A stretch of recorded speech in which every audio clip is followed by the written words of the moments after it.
제가 풀러 신학교에서 공부할 때 한국에서 설교로 유명한 목사님이 오셔서 특별 강의를 하는 시간이 있었습니다. 목사님이 그 강의를 다 마친 다음에 질문이 있냐고 우리 학생들에게 물어서 제가 질문을 하나 드렸습니다. 목사님, 설교를 잘하시는 것으로 유명하신데 혹시 설교하시면서 실패한 경험이 있으십니까? 실패로부터 배운 경험이 있습니까? 그랬더니 목사님이 그러시는 거예요. 왜 성공을 배우려고 해야지 왜 실패를 배우려고 하냐고 반문을 하시더라고요. 아직도 저는 듣지를 못했습니다. 그 목사님이 인천에서 목회할 때는 사실 그렇게 알려지지 않은 분이신데 서울 강남에서 목회할 때 그 목사님이 빛을 발했었거든요. 왜냐하면 그 문화와 그 메시지 내용이 이렇게 서로 접목이 잘 됐다고 사람들은 평가를 하고 있습니다. 여러분, 저는요 실패를 통해서 많이 배웁니다. 지금도 설교를 배우고 있습니다. 제가 설교를 마치면 항상 집에 와서 일기를 씁니다. 제목이 잘못됐는지, 내가 도입하는 이 이야기를 할 때 정말 명확하게 도입문을 썼는지, 진행되는 상황 자체가 논리적으로 합당했는지 계속 배웁니다. 어느 날은요 제가 정말 완벽하게 준비했다고 생각했는데 실패할 때도 있습니다. 어느 날은 정말 준비가 부족해가지고 막 되게 당황스럽게 섰는데도 그날은 이상하게 설교가 잘 됐어요. 이게 참 신기하더라고요. 이게 뭔가 계속 쓰고 있습니다. 어느 목사님이요, 그분이 설교학으로 박사를 학위를 받으셨는데 그분이 실패한 경험을 얘기해 주시더라고요. 군목을 할 때는요, 그분이 군목 때 충격을 받은 거예요. 군목 때 설교 준비를 게을리 하셨던 것 같아요. 그래가지고 남의 설교를 카피해가지고 복사해가지고 올라가가지고 설교를 하셨대요. 근데 어느 날 한 장을 빠뜨린 거예요. 이렇게 하다가 한 장에 빠지니까 막 당황스러워서 본인도 당황스러운 거예요. 그러니까 거기에 이렇게 계급이 높은 하사관, 중사 이런 사람들이 예배 참석하면서 목사님의 그런 걸 왜 파악을 못했겠습니까? 그분들이 10명 정도가 찾아와가지고 목사님, 우리에게 다른 거 말고 그냥 말씀 자체를 가르쳐 주세요. 그거 듣고 싶습니다. 그래가지고 목사님이 그 사람과 함께 성경 공부를 시작했는데 그때 목사님이 성경에 대해서 눈을 뜨게 됐대요. 그래도 설교학 박사가 되셔서 지금 한국에서 목회를 잘하고 계십니다.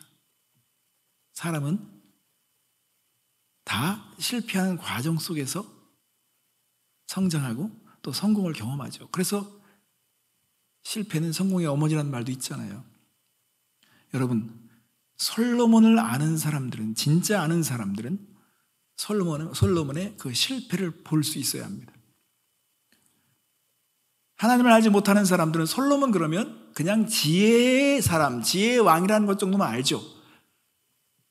그러니까 막 이 어떤 기업 광고라든지 할 때 자녀들의 이름을 지을 때 솔로몬을 이름을 짓기도 하고 솔로몬의 이름을 어떻게든지 넣으려고 하죠.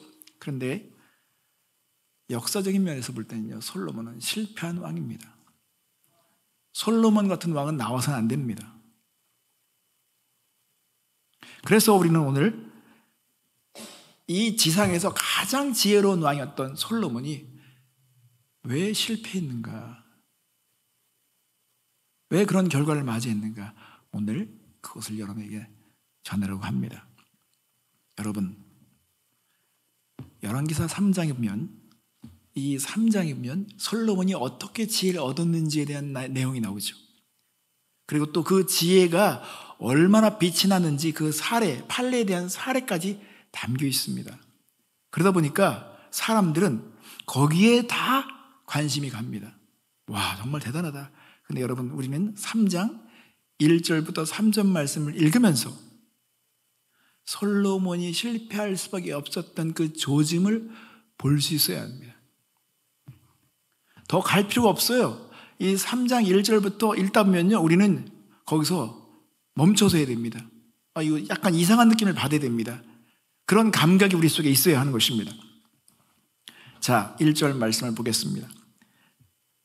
솔로몬이 애굽의 왕 바로와 더불어 혼인관계를 맺어 그의 딸을 맞이하고 다윗성에 데려다가 두고 자기의 왕궁과 여호와의 성전과 예루살렘 주위의 성의 공사가 끝나기를 기다리니라.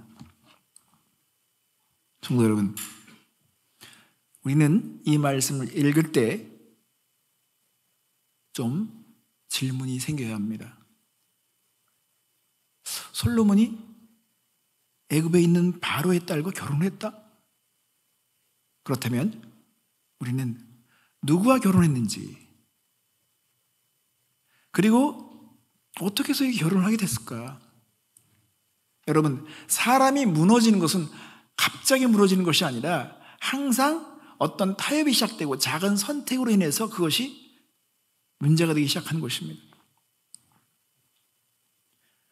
신명기서 7장 3절과 4절 말씀이면 하나님은 분명하게 말씀하였습니다. 또 그들과 혼인하지도 말지니 내 딸을 그들의 아들에게 주지 말 것이요 그들의 딸도 내 며느리로 삼지 말 것은 그가 내 아들을 유혹하여 그가 여호와를 떠나고 다른 신들을 섬기게 함으로 여호와께서 너희에게 진노하사 갑자기 너를 멸하실 것임이니라. 저는 저희 아들, 딸이 아직 출가하지 않았습니다. 결혼을 하지 않아서 곧 결혼을 하게 되겠죠. 그래서 긴장합니다. 지금 만나고 있는 사람이 어떤 가치를 가지고 있는지, 어떤 집안의 사람인지. 결혼은 두 사람이 만나서 결혼한다고 되는 게 문제가 아니라 가치와 가치의 충돌이 일어나기 때문에 가치와 가치의 만남을 우리는 생각해야 합니다. 또 현숙한 사람들은 이게 사람과 사람과의 만남이 아니라 집안과 집안의 만남이구나. 이 당시 솔로몬이 다스리던 당시에는요, 적어도 그 나라의 공주를 데려와서 결혼하면요 조약을 맺어야 합니다. 어느 정도 합의점을 결정해야 하는 것입니다.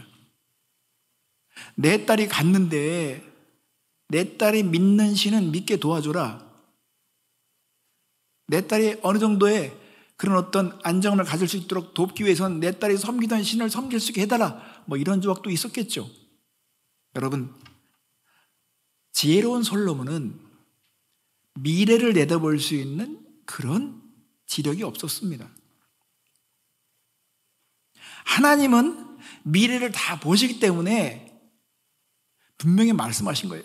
결혼이라고 하는 것은 너무도 중요하다. 이 결혼에서부터 가정의 모든 문제가 양산된다고 보시는 것입니다. 물론 여러분, 성경에서 무조건 이방 여인들과 결혼하는 것을 반대하는 건 아닙니다. 그렇지 않은 사례도 있죠. 룻은 이방 여인입니다. 모압 여인입니다. 라합도 가나안 사람이죠. 그렇지만 이런 여인들이 결혼했을 때는요, 마음의 결심과 다짐과 가치에 대한 포기선언이 있었던 것입니다. 나는 당신이 믿는 하나님을 믿을 것입니다. 나는 당신의 백성과 죽을 겁니다. 이런 결단이 있었다는 것이죠. 그렇지 않으면 가치가 들어오기 때문에 그 가치가 서로 타협점을 찾게 됐을 때는요, 이제 피해를 본 것은 자녀들입니다. 같은 마음으로 결심해도 안 되는 일들이 많잖아요. 그런데 가치가 다르면 자녀들은요, 거기서 혼선을 겪습니다. 그래서 제가 그런 말씀 드리잖아요. 왜 어떤 망나니라도 차에 타면 안전벨트를 매는 것은 하냐? 왜냐면 부부가 그 안전벨트를 매야 된다는 이 사실에 대해서는 목숨을 걸었거든요. 자녀들에게 타협하지 않습니다. 이건 매야 되는 거야? 딱 하니까 애들이 이건 받아들여야 돼. 내가 인생 가운데 내가 편해지려면 받아들여야 돼. 안전벨트를 매죠. 그런데 부부가 의견이 다르잖아요. 그러면 자녀들은 그렇게 생각합니다. 먼저 두 분이 결정을 하고 나한테 요구하라. 둘도 뜻이 안 맞는데 왜 나한테 그걸 명령하는 거야? 둘이 먼저 합의점을 가지고 나한테 요구하라는 것처럼, 여러분, 솔로몬은 이 부분에, 이 결혼관에 있어서 실패를 하기 시작했던 것입니다. 압살롬은 이방인 여자의 몸에서 나온 자식입니다. 마아가란 여자가 이방에 있는 공주죠. 다윗이 마아가 결혼을 통해서 압살롬을 낳았잖아요. 근데 여러분 어떻게 했습니까? 그 아들이 형제를 죽이잖아요. 그리고 결국은 반란을 일으켜서 아버지를 죽이려고 하잖아요. 이것처럼 우리는 그런 무서운 결과들이 있는 것입니다.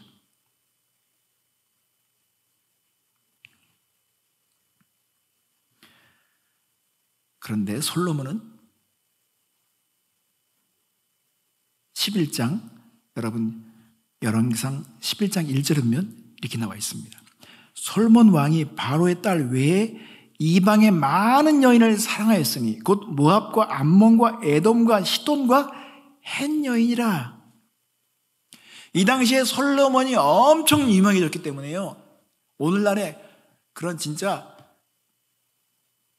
최고 인기 있는 그 아이돌 가수 이런 것처럼 여인들이 내가 그 사람과 하룻밤만 같이 보낸다면 얼마나 좋을까?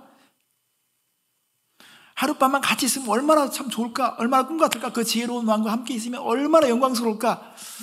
여러분, 수많은 여인들이 솔로몬에게 바쳐졌습니다. 이런 달콤한 유혹을 솔로몬은 이겨낼 수 없었습니다. 왜냐하면 하나의 포기가 그 다음 많은 것들을 무너뜨리게 되는 것입니다. 그래서 결과는 열왕기상 11장 34절에 보면 이렇게 나와 있습니다. 왕은 후궁이 700명이요 첩이 300명이라 그의 여인들이 왕의 마음을 돌아서게 하였더라. 솔로몬의 나이가 많을 때 그 여인들이 그의 마음을 돌려 다른 신들을 따르게 하였으므로 왕의 마음이 그의 아버지 다윗의 마음과 같지 아니하여 그의 하나님 여호와 앞에 온전하지 못하였으니. 하나님의 말씀대로 증명이 됐습니다. 그들이 솔로몬의 마음을 돌이켜서 다른 신을 섬기도록 그렇게 만들어버린 것입니다. 쐐기를 박은 거예요. 더 이상 어떻게 할 수가 없어요.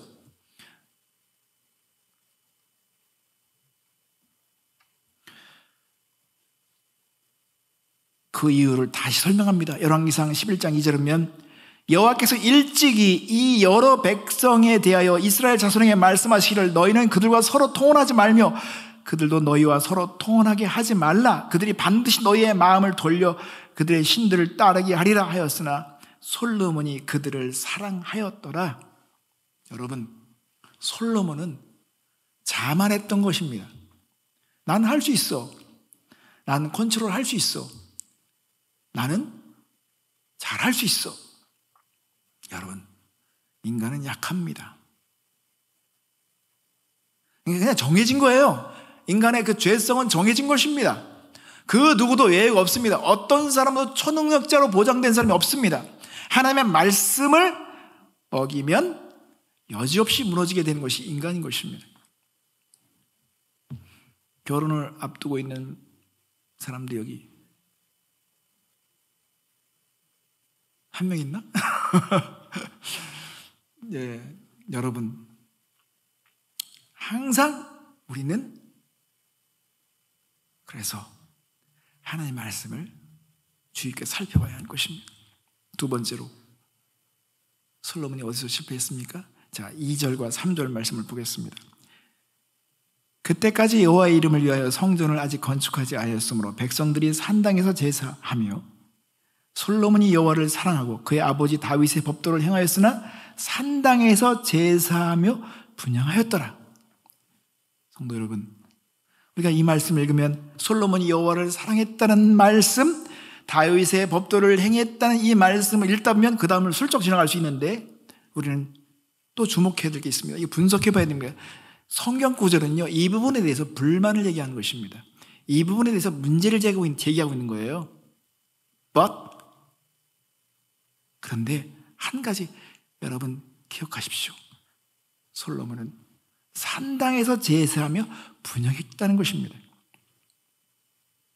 여러분, 성경에서 특별히 신명기에서는 하나님은 예배할 장소를 지정해 주셨습니다.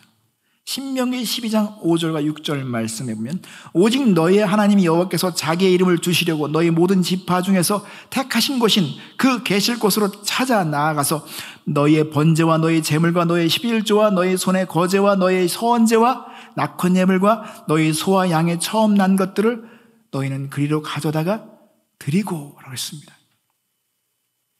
저도 이 말씀을 읽으면서 계속 여러 가지 주석들을 살펴봤어요. 기브온에서 1,000번제를 드렸는데 이 기브온이 두 가지 해석이 있더라고요. 하나는 이 기브온이 예루살렘 가까이 있는데 이 기브온이 거기에 하나님의 법궤와 이런 것들이 모셔졌던 거라고 보는 해석이 있고요. 하나는 솔로몬이 제사를 1,000번제를 드리기 위해서는 보다 더 넓은 어떤 그런 환경이 필요했기 때문에 기브온에서 예배를 드렸다는 것입니다. 그 당시에 여러 곳에 산당들이 있었습니다.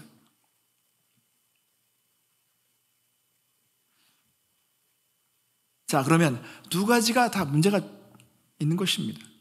왜냐하면 솔로몬이 계속 기드온에서만 예배를 드리고 기드온에서만 제사를 드리면 문제가 안 되는데 이제 성경을 보게 되면요, 진짜 여기저기 막 다 산당에서 여러 우상들 앞에 제사하는 것을 볼 수가 있습니다. 여러분, 그래서 하나님은 여러분 신명기서가 중요한 거예요. 신명기서는 이스라엘 백성이 가나안 땅에 들어갔을 때 그들이 살아갈 법도를 하나님께서 마음판에 새기도록 주신 게 신명기서인데, 예수님은 이 신명기서를 암송하다시피 그냥 칼처럼 사용하신 거예요. 그런데 이 신명기서 보면 왕이 지켜야 될 법도, 왕이 스스로 자의적으로 해석하며 자기가 교만해서 모든 상황을 자기식으로다가 해석하는 이런 합리화하는 이런 것들을 다 경고하시면서 왕이 지켜야 될 법들을 말하는데, 자, 율법에 대해서 하나님의 뜻에 대해서 얼마큼 기준을 삼아야 되는지를 하나님께서 알고 계셨습니다. 그래서 신명기서 17장 18절부터 20절 말씀을 보겠습니다. 그가 왕 위에 오르거든 이 율법서의 등사본을 레위 사람 제사장 앞에서 책에 기록하여 평생에 자기 옆에 두고 읽어 그의 하나님 여호와 경외하기를 배우며 이 율법의 모든 말과 이 규례를 지켜 행할 것이라. 그리하면 그의 마음이 그의 형제 위에 교만하지 아니하고 이 명령에서 떠나 좌로나 우로나 치우치지 아니하리니 이스라엘 중에서 그와 그의 자손이 왕 위에 있는 날이 장구하리라. 아멘. 여러분, 오늘날 큰 대형교회 담임 목사님들이 위험할 수 있는 게 뭐냐면 어떤 상황에 맞게 하나님의 말씀을 코에 걸면 코골이, 귀에 걸면 귀걸이시고 자의적으로 해석하는 이런 위험성이 있습니다. 그렇다면 왕은 어떻겠습니까? 왕은요, 자기가 하고 싶은 대로 다 할 수 있어요. 그런데 그것이 하나님의 말씀에 맞느냐 안 맞느냐, 이것을 어떻게 우리가 결정하겠습니까? 그래서 왕들에게는요 필사를 요구했습니다. 이 율법서를 필사하는 거예요. 왕들이 자기가 직접 써서 필사해야 되는 것입니다. 제가 한 달 전에 저희 아내와 함께 코스코에 장을 보러 갔어요. 그런데 장을 보고 딱 나오는데, 항상 나오면 영수증을 확인해야 되잖아요, 그죠? 쭉 이러는데 거기 화장지가 계산이 안 된 거예요. 화장지 비싸잖아요. 큰 거 이렇게 뭉치 크잖아요. 화장지 계산이 안 되는 거예요. 근데 사람이 줄을 막 서 있는데 이것도 해결하려면 또 시간 가야 되고 이거 어떻게 되나 막 고민했는데 그냥 갈 수도 있어요. 근데 여기서 내가 타협을 하거나 이거를 내가 포기하면 이건 내가 계속 내 마음을 괴롭힐 것 같기도 하지만, 물론 전에도 우리 이미 전사님도 그런 고백을 하셨지만 그런 것이 계속 내 삶의 양심에 부끄러울 수 있는 거잖아요. 그래서 그 사람이 찾아가가지고 이제 보여줬더니 그 사람이 좀 기다리라고 그러는데 진짜 기다리면서 그 문제를 해결했습니다. 여러분, 그런데 이런 일들이 우리의 삶에 가끔 있게 돼 있습니다. 옛날에 어렸을 때 우리 부모님들이 목욕탕값 아끼려고 초등학교 다니는데도 지금 초등학교 안 다닌다고 그래가지고 깎으려고 그러는데 그 애들이 다 들어. 엄마가 요땐 이렇게 사용하시네? 그러고 다 배우는 거예요. 근데 그게 100원 아끼려다가 얘 심령에는 10,000원을 뺏는 거야. 그래서 하나님은 정확하게 기준을 정하신 것입니다. 왕들에게 너희들 스스로 마음대로 해석하면 안 된다. 이게 하나님께서 지혜를 선물로 받은 솔로몬은 이 지혜에 속는 것이 아니라 이 지혜를 주신, 이 선물을 주신 그분이 무엇을 말씀하셨는지를 더 신경 쓰도록 하나님께서 명령하신 것입니다. 그렇지 않으면 우리는 속게 되어 있습니다. 내가 이렇게 똑똑한데. 여러분, 그러면 안 되죠. 여러분, 여기에 대한 결과가 있습니다. 열왕기상 11장 6절과 8절 말씀면 솔로몬이 여호와 눈앞에 악을 행하여 그의 아버지 다윗이 여호와를 온전히 따름같이 따르지 아니하고 모압에 가증한 그모스를 위하여 예루살렘 앞 산내 산당을 지었고 또 암몬 자손에 가증한 몰록을 위하여 그와 같이 하였으며 그가 또 그의 이방 여인들을 위하여 다 그와 같이 한지라. 그들이 자기의 신들에게 분향하며 제사하였더라. 성도 여러분, 나라가 이제 이 지경이 된 것입니다.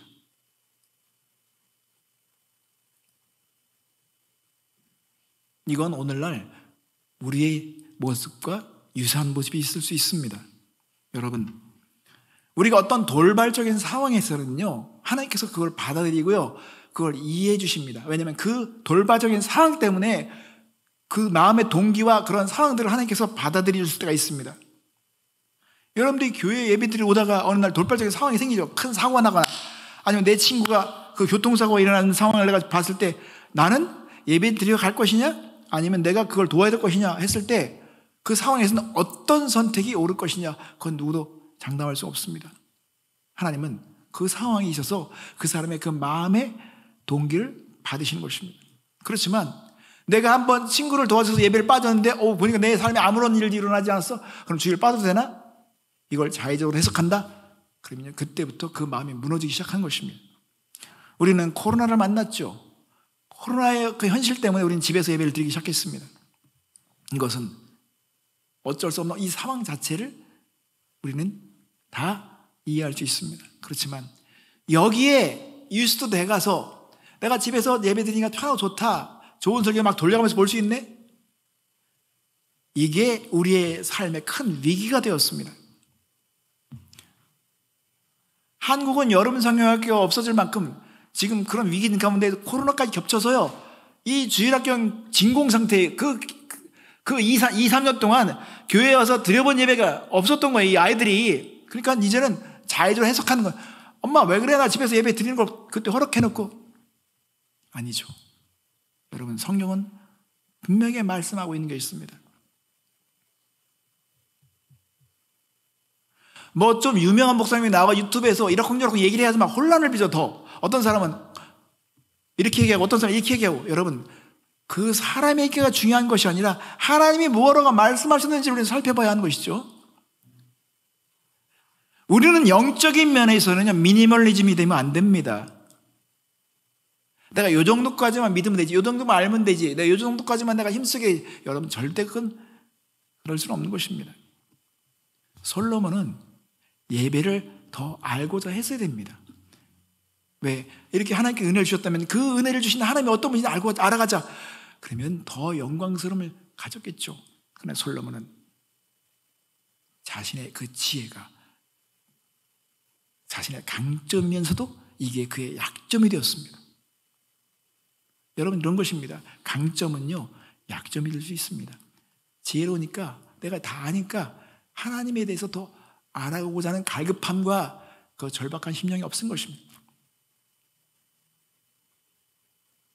그래서 그 지혜는 꾀로 갑자기 바뀌는 거예요. 지혜가 꾀로 바뀌는 건요, 이건 아주 우습습니다. 종이 한 장 차이예요. 그리고 자기가 지혜가 꾀인지 꾀가 지혜인지 그걸 구분을 못할 만큼 혼선을 믿습니다. 그래서 우리는 이 예배관에 대한 분명한 입장이 있어야 됩니다. 다윗도 자의적으로 해석하다가 웃사가 죽잖아요. 왜? 블레셋에서 법궤가 바퀴 달려서 굴러 들어온 걸 보면서 그는 생각했어요. 아니, 시대가 바뀌었나? 이젠 법궤는 바퀴를 옮겨도 되나? 아니죠. 성경에서 분명히 말씀하셨는데도 다윗은 그것에 대해서 관심을 두지 않았습니다.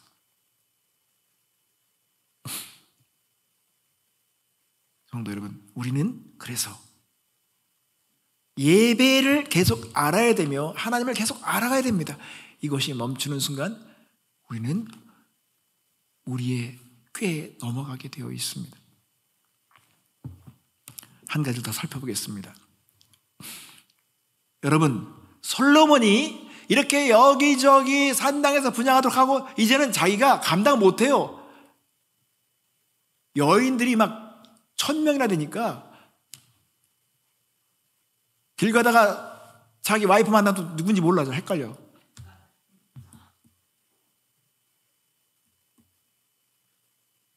그러니까 그 많은 여인들이 밤마다 그 외로움에서 솔로몬이 언제 내 방 찾아올까? 그러면 거기서 난 자식들은 엄마의 그 외로움을 보면서 우울해지죠. 이게요, 신문대로 거두는 것입니다. 그러니까 여인들이 더 우상을 의지하게 되겠죠. 더 우상을 의지하게 되는 문화가 되겠죠. 솔로몬은 시간이 지나면서 위기감을 느꼈을 것입니다. 그리고 그는 이러다 나 망하는 거 아니야? 이러다 쳐들어오는 거 아니야? 그러니까 보이는 것에 승부를 겁니다. 보이는 것에 내가 더 많은 군대와 마병을 거느려야 되겠다. 더 금을 모아야 되겠다. 여러분, 그래서 하나님을 경외하는 일에 치명적으로 실패합니다. 하나님을 경외한다고 하는 것은 보이지 않는 세계, 보이지 않는 능력, 보이지 않는 공급이 있다는 걸 믿어야 되는데 자기가 스스로 무너지니까 점점 위축되니까 점점 꾀를 쓰는 거예요. 신명기서 17장 16절부터 17절 말씀을 보겠습니다.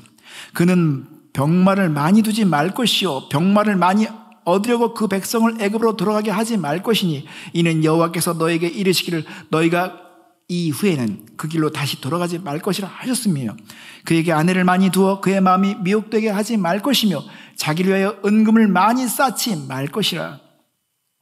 여러분, 솔로몬은 이 세 가지를 하나님께서 계속 반대하셨는데 말을 많이 두지 말아라.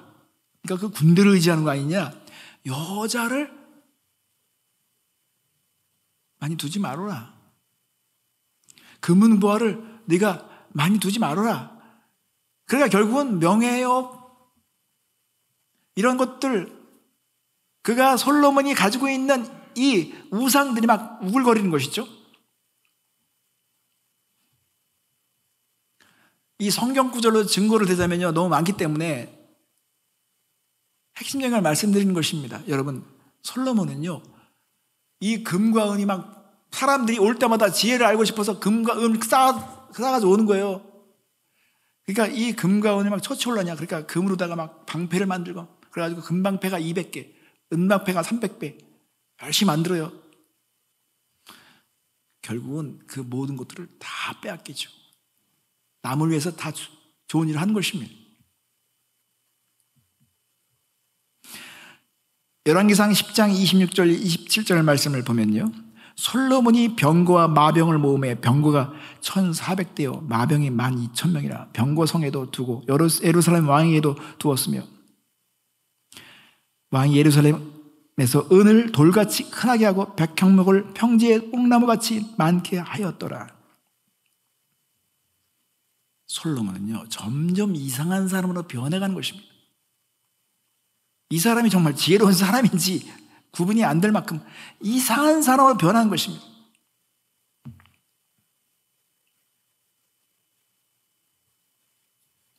하나님을 경외하는 것이 그가 지혜의 근본이라고 말했던 사람이에요. 그런데 자기는 지키지 않았습니다. 그러면 하나님은 여기에서 어떻게 하셨습니까? 하나님은요, 심판을 경고하실 뿐만 아니라 하나님께서는 드디어 심판을 추진하셨습니다. 그 심판은 여러분 두 종류의 방해에서 이루어졌습니다. 하나는 외세가 침입해 들어옵니다. 계속 건드리는 거예요. 물결 치는 것입니다. 하나님께서 붙들어 주셨지만 이걸 손을 놓으시면 외세가 계속 이제 쳐들어오는 겁니다. 허리를 막 찌르기 시작하는 것입니다. 그리고 국가 안에서 반란이 일어납니다. 그것도 자신의 총애하는 신하가 반란을 일으킵니다. 그게 여로보암입니다. 열왕기상 11장 26절 말씀 보세요. 솔로몬의 신하 느밧의 아들 여로보암이 또한 손을 들어 왕을 대적하였으니 그는 에브라임 족속인 스레다 사람이요 그의 어머니의 이름은 수루아이니 과부더라. 여로보암이 반기를 든 것입니다. 솔로몬의 속성을 보는 것입니다. 그리고 솔로몬이 왜 이렇게 어려워졌는가? 솔로몬이요, 매일같이 파티해요. 매일같이 파티하는 거예요. 근데 그 파티가 어마어마한, 그리고 말들을 먹이려면 얼마나 많은 신랑이 필요합니까? 그러니까 이게 계속 이게 악순환인 것입니다. 그러니까 점점 더 세금에 대한 관심을 가지고 사람들의 것을 빼앗으려고 하죠. 그 아들이 르호보암이 그걸 본받은 것입니다.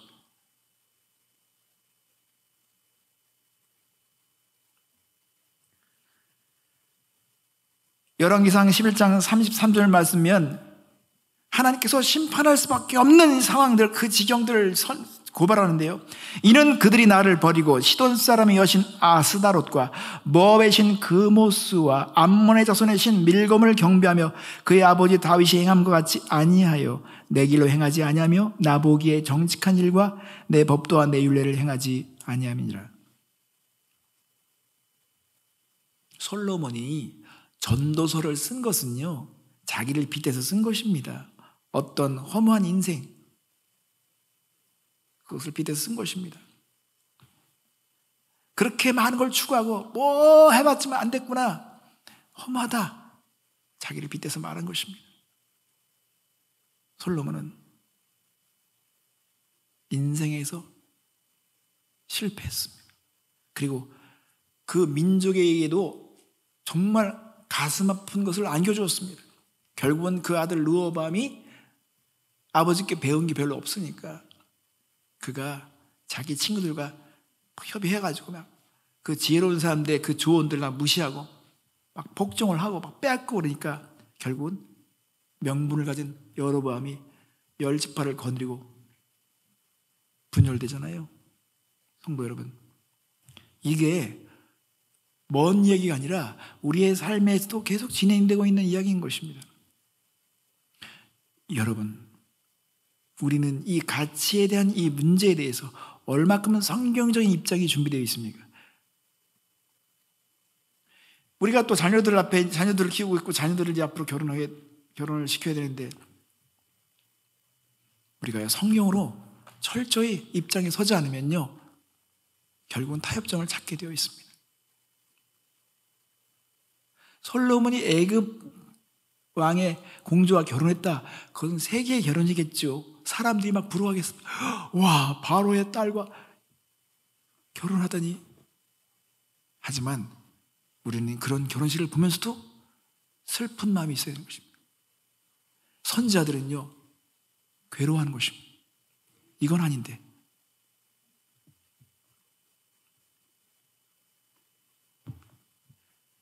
예배관이 뚜렷해야 합니다. 그리고 우리는 예배를 알기 위해서 끊임없이 나가야 됩니다.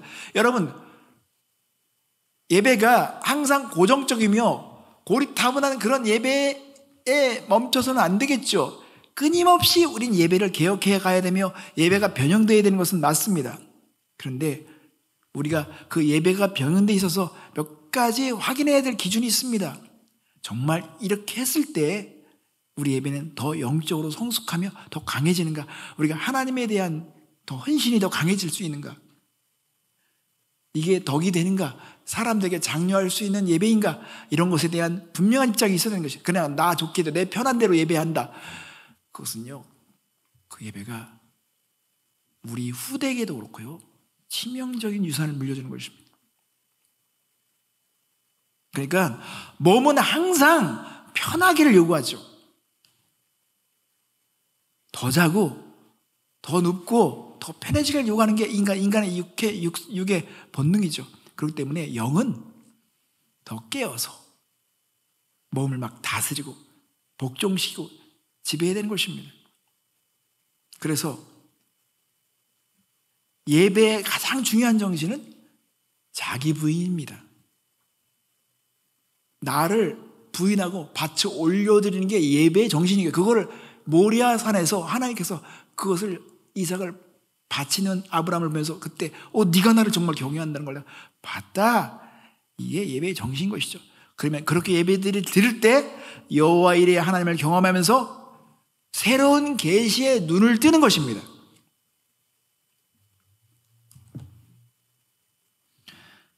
잠언 1장 7절과 잠언 9장 10절 말씀면 분명히 솔로몬은 그렇게 고백했습니다. 여호와를 경외하는 것이 지식의 근본이거늘 미련한 자는 지혜와 훈계를 멸시하느니라.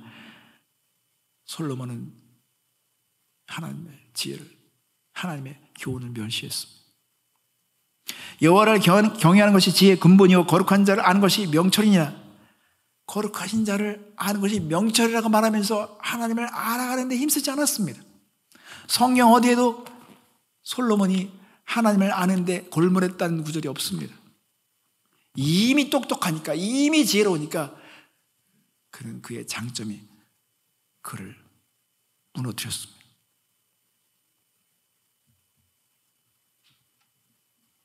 성도 여러분, 우리가 지혜를 원하고 지혜에 관심을 두는 것은 좋은 것입니다. 그렇지만 지혜는 은혜와 같이 가야 합니다.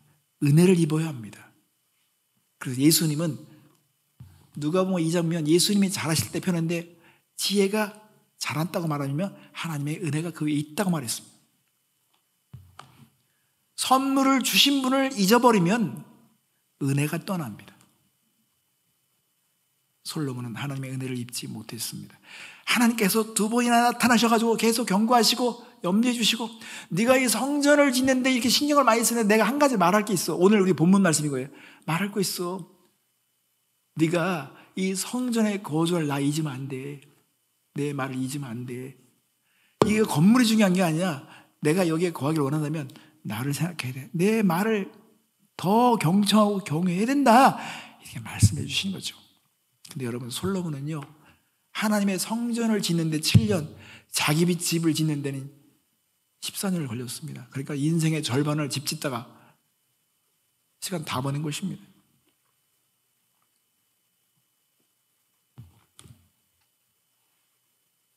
그리고 우리는요, 우리의 강점을 아는 것도 중요하지만 이 강점이 어떻게 약점으로 작용하는지를 생각해 봐야 합니다.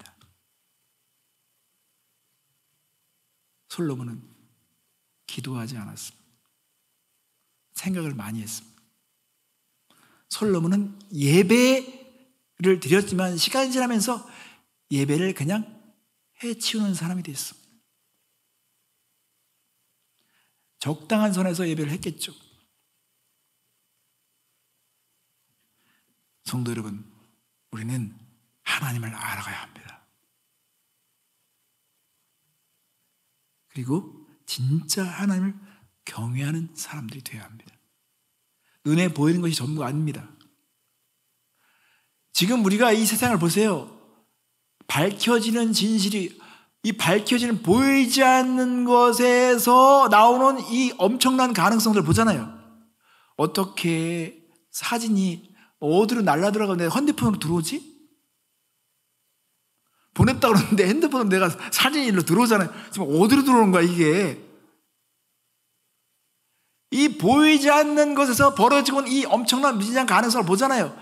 만약에 이런 지식을 가진 사람이 조선시대라고 해가지고 왕에게 설명했다고 생각해 보십시오. 왕이 이해할 수 있겠습니까? 이해 못해요. 그냥 믿어야지. 설명해줘도 몰라요. 그러니까 하나님께서 그냥 믿으라고 하는 거예요. 우리한테 믿어, 그냥 내 말이 법이야. 근데 이걸 뭐 답답하게 여기죠. 왜 그냥 믿으라고 하나. 여러분, 그것밖에 길이 없기 때문에 말씀하시는 거예요. 우리는 우리의 지식에 한계가 있기 때문에. 하나님은 미래를 다 보시잖아요. 우리의 약함을 다 보시죠. 우리의 죄성을 다 보시죠. 우리 한계를 다 보시죠. 그렇기 때문에 내가 말한 대로 해야 돼. 그렇게 하지 않으면 너는 죽어. 망하는 거야. 하나님의 지혜를 가지고 권면하시죠. 여러분, 의인은 믿음으로 삽니다. 경외하는 것이 지혜입니다. 여러분의 강점이 약점이 되지 않기 위해서는요, 더 바짝 엎드려야 되고 정말 하나님을 예배해야 됩니다. 이 우리 가지고 있는 지혜는 아무것도 아니에요. 이건 이제 3개월 후면 쓰레기가 되는 지식이, 요즘에 이 정부가 3개월 후면 다 쓰레기로 변하는 지식이 됐습니다. 그리고 어제 맞았던 걸 오늘 틀려요.